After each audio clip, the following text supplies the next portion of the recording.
What's up guys, today I'm going to break down the top 5 NBA killer moves and crossovers that you can use to create space, break ankles, blow by defenders, and score a ton more points. And I'm going to give you secrets to perfect them. Coach Jesse Minshew with Get Handles. Be sure to subscribe and click that bell icon to catch the newest videos. First move is a James Harden move. We're going to set it up with a crossover. You want the crossover to be in the direction of your shooting hand. So if you're a right-handed shooter, you would want to cross over to the right. I'm a lefty, so I'm going to show you going to the left. From there, we're going to go into what I call an against the grain step back. You're moving one way and the ball's in the hand of your shooting side, and then from there, boom, you're going to hop back. Key tips to make sure it works well for you in games is that when you go into this crossover, you want to angle it forward to put your defender back on their heels. So if I'm the defender and I see the offensive player attacking here, I'm going to step back here, and that's going to create space where my shooting hand is here, right? The other thing you want to pay attention to is that you're leaning into it a little bit with your shoulders. That's going to help sell the fake that you're coming this way. And then once this foot hits the ground, the second it hits the ground, boom,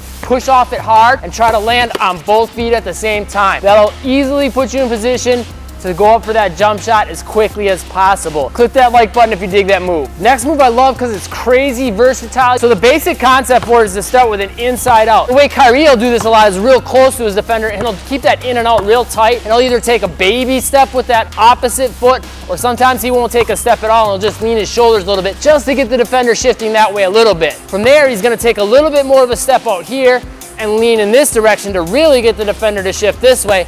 And then from there, he's going to cross them up. But you can also use this really well. Kyrie and a lot of other players will do this coming up the court, approaching their defender and selling a big fake here. You could sell a little bit bigger fake with the inside out to make the defender think, oh, that was his big move. And then they're really going to jump when you take this next big step and movement out this direction. A lot of times you'll get them jumping bad that way and be able to blow by them for easy layups. And then a third way you can do this that Stephen Curry does a ton is he'll do it real close to his defender and he'll go inside out behind the back. You can variate the behind the back. You can wrap it more forward to go past your defender, or you can push it back more for a step back jump shot. Leave me a comment though, let me know which one of these variations is your favorite. This move is a classic NBA move that's being remixed in all kinds of awesome ways. It's the Tim Hardaway U-Tap two-step, and he used to use this to really send defenders flying this way from between the legs and then come back this way. But the way NBA guys are using it now is much more versatile. James Harden, Kyrie Irving, a lot of guys, they'll do like multiple ones of these to set their defender up. Now, if you're a younger player, you probably don't want to go overboard with this because your coach probably doesn't want you over dribbling, but you could probably break out about 2 or 3 of these doing them with different speeds and timings. The key on it though is to add some little hesitations, maybe bring your offhand by the basketball to make the defender think you're going to shoot, or just to get a read on them. You can do that same hesitation from the crossover, and then also adding some foot movement into the mix, right? Adding some little shuffles, some hard out jabs. You could do the out jab on the between the legs. You can do the out jab on the crossover. And then the third element that you can remix is the speed of the dribbles, right? So you can have the hesitation once the ball gets in your hand, but the actual dribble motion, you'll see guys like James Harden where they'll actually just push the basketball real slow between the legs to kind of put the defender to sleep, or make them think you're not going to attack, or even to get them to reach for the basketball.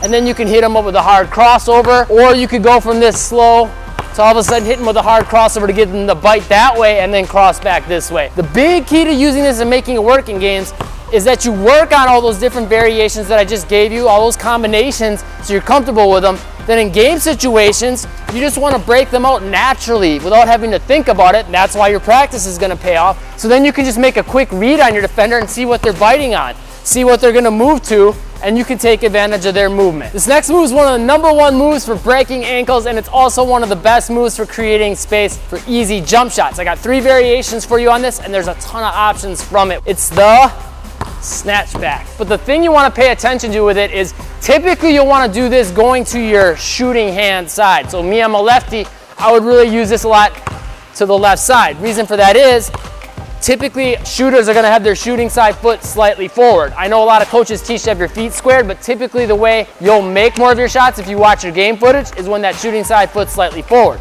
This naturally puts you in that position. You just got to pull that leg back in, and it's easy and quick to get the shot off. The other thing you want to pay attention to on the setup is trying to attack to the defender hard with some good momentum, either 1 or 2 dribbles to really get some movement into this direction and get tight to them or slightly past their foot. Because what's going to happen is they're gonna go flying. That makes them know that, okay, they're in danger of getting beat and you get an easy layup. You wanna make sure the crossover comes exactly the opposite direction that you were just moving. So if you're moving this way, crossover is gonna come back the opposite direction. Now the 3 variations, you can do this reverse between the legs, so coming from behind the leg and pulling it through. You can do a regular crossover if there's a little more space where the defenders can't get to the basketball. Or if you're real tight to your defender, you can do it behind the back. Now from there, like I was saying, a lot of times you're gonna have open, easy jump shots, but you also, since you will have created all that separation with the defender, will have the opportunity to take another dribble and hesitate.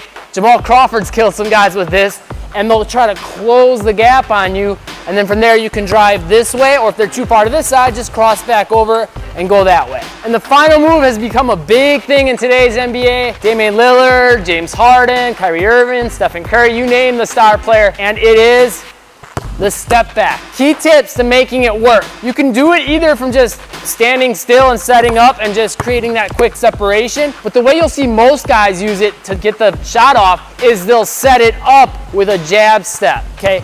So the way I'm gonna typically recommend you do this is jab step to your shooting side, have your offhand with the basketball. So if I'm a lefty, I'm gonna do this with my right hand, and I'm gonna take my shooting side foot, step in that direction hard, and then like the against the grain step back, I'm gonna pop off that foot. The only difference is this hand has the basketball. I'm gonna try to land on both feet so I can get both feet on the ground and get into that shot extra quick. If I go 1, 2, it's just a little bit slower, and that gives the defender time to close the gap. If you really want to take this move next level and all your moves next level, you'll want to develop your athleticism off the dribble and also your ball handling ability. I got a free workout. It's the top link in the description down below. It's already helped thousands of players. I'm sure it'll help you too. Just click that link and pop in your email. I'll send it right away for free. If this video helped you out, make sure you share it with a friend and subscribe and click that bell icon to catch the newest ones. I'll see you in the next one.